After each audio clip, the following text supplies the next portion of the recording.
The contracts in MLB are getting ridiculous. This past year alone, we saw Yamamoto sign the richest pitching contract in MLB history, and Ohtani blew everyone away with his $700 million deal. But not every big money move pays off. For example, Kris Bryant signed for 7 years, $182 million before the 2022 campaign, and has gone on to post pedestrian numbers playing in the most batter-friendly park in baseball. And on the other side of the ball, Patrick Corbin signed a 6-year, $140 million contract with the Washington Nationals and went on to post elite numbers in his first season while helping the club win their first World Series championship in franchise history. But in the years following, he has not been able to sustain his success and has become one of the worst pitchers in all of baseball. Corbin was drafted by the Angels in the second round of the 2009 draft and would go on to play 2 seasons in the organization during his age 19 and 20 seasons before being shipped off to the Arizona Diamondbacks with Rafael Rodriguez and Tyler Skaggs in 2011. Over his first couple seasons with the Snakes, he posted decent numbers for a 21-year-old in AA, and the following year he made his MLB debut at just 22 years old against the Miami Marlins, in which he wasn't anything spectacular, allowing 12 base runners and 3 earned runs across 5 2/3 innings, but he got the job done. He would go on to make 4 more starts before being sent back down to the minors, managing a 5.27 ERA across 27 1/3 innings pitched. This was the narrative of his season, as he was transferred between the minors and majors a total of 5 times throughout the season. And in total, he managed to pitch in 22 games at the majors, including 17 starts and a 4.54 ERA.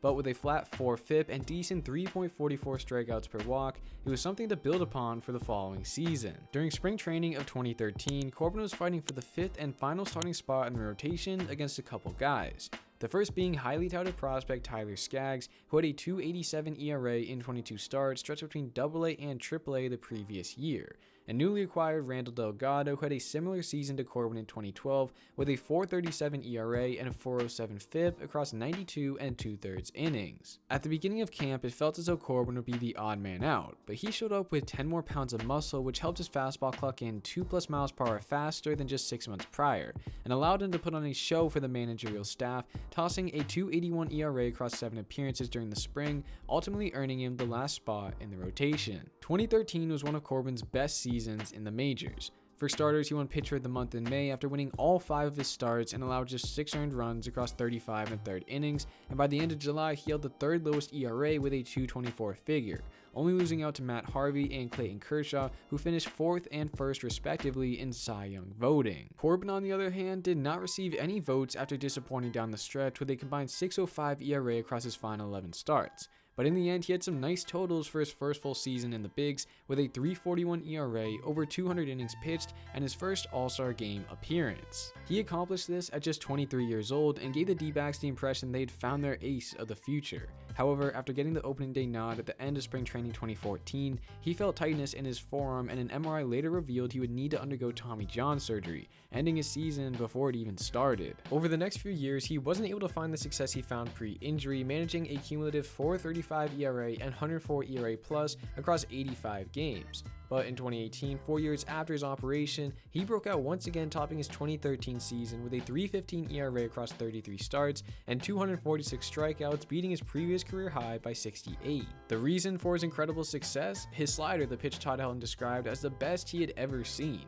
Corbin utilized this pitch 41% of the time, the most of his career, and he was using it to steal a strike early on in counts, going from a 19% first pitch strike rate with the slider in 2016 all the way up to 36% in 2017. A trend he continued the following year, and it was working for him every time he stepped foot on the rubber, with his highest swinging strike percentage in his career, considerably higher than the years prior, and allowed him to hold batters to just a 149 average and 441 OPS. The success he found during the 2018 season came at the perfect time, entering his first free agency, and was rewarded with a much higher price than most anticipated, signing a 6-year, $140 million contract with the Washington Nationals. Corbin immediately slotted in as a number 3 in the rotation and gave the Nats one of the best 1-2-3 punches in baseball alongside Max Scherzer and Steven Strasburg. During his first season in his new threads, he continued to build on his success from 2018, using the same principles he used to make his slider one of the most effective in baseball, and finished the season with a 3.25 ERA, over 200 innings pitched for the 2nd year in a row,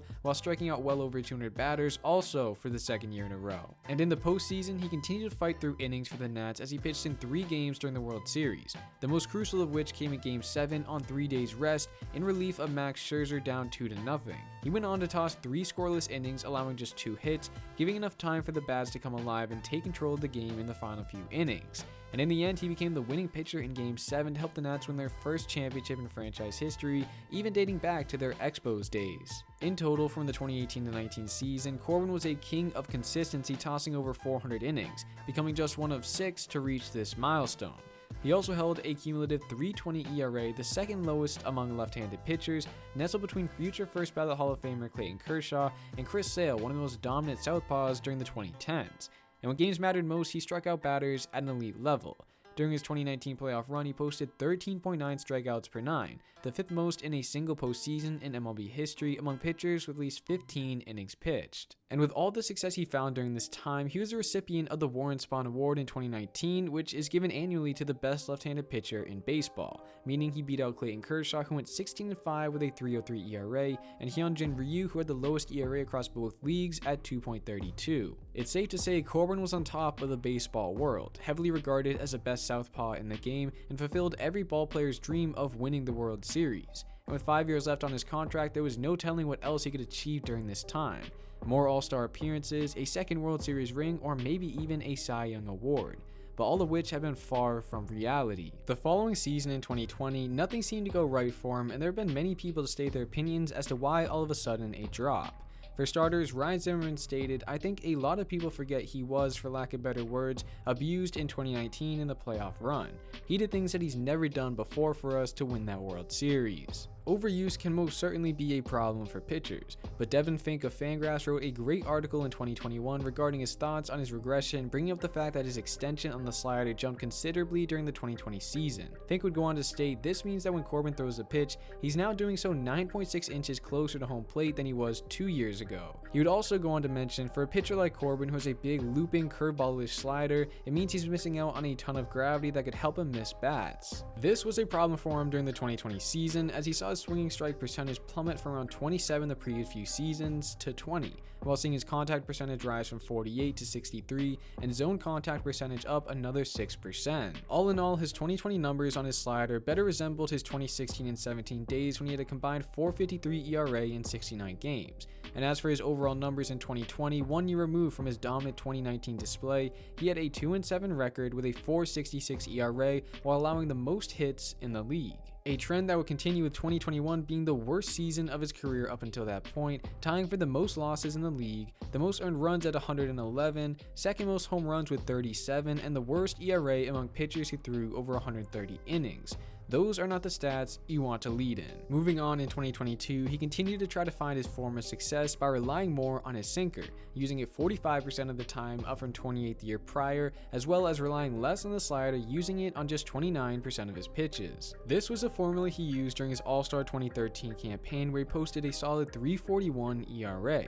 However, 10 seasons later, he was not able to utilize this strategy as he continued his steep regression with the most losses in the league, highest ERA over 100 points higher than second most Jose Barrios, most hits allowed at 210, and the most earned runs given up with his second straight season over 100. At this point, it was 3 straight years of disappointment from the man who had one of the largest pitching contracts in baseball. But he still tried to be innovative in an attempt to, well, not be the worst pitcher in baseball. In 2023, he tried to accomplish this by becoming a contact pitcher, something general manager Mike Rizzo acknowledged, stating, "I think that he's a different pitcher than he was in 17, 18, 19. Also mentioning he struck out a lot more guys. He's more of a pitch to contact guy right now with the ability to strike guys out when he needs to, but I just think that he's got to stay within himself. He's got to believe in his stuff still." A new game plan was a great idea because if something isn't working, you have to try something else. But once again, 2023 was a lost year, leading the NL in losses for the 3rd straight season, had the 10th highest ERA at 5.20, over 200 hits 2 years in a row, and at least 100 earned runs for the 3rd straight. All in all, these 4 years have been nothing but disastrous for Corbin. In fact, it's been historically bad. Since the divisional era started in 1969, his 3 straight seasons of 150 plus innings with a 5.20 ERA or higher is tied for the longest consecutive streak in MLB history, and he could break the record in 2024. He also posted a 62 ERA plus during the 2022 season. Since the divisional era, that is the second lowest among starters with at least 130 innings, only missing out the worst ever by a couple of points. It's safe to say he has been nothing short of a train wreck during this time, but there's at least some silver lining. One of them being he is eating up innings and never missing a start. In fact, since 2017, he's made at least 31 of them every season, except for the abbreviated 2020 a year where he still managed all of his turns through the rotation. Also, his 570 innings pitched since 2020 is the 18th most in the entire league. This is especially good for the club as they've been in rebuild mode for a few years. Now, I'm not saying this justifies the highest salary in the NL for the 2024 season.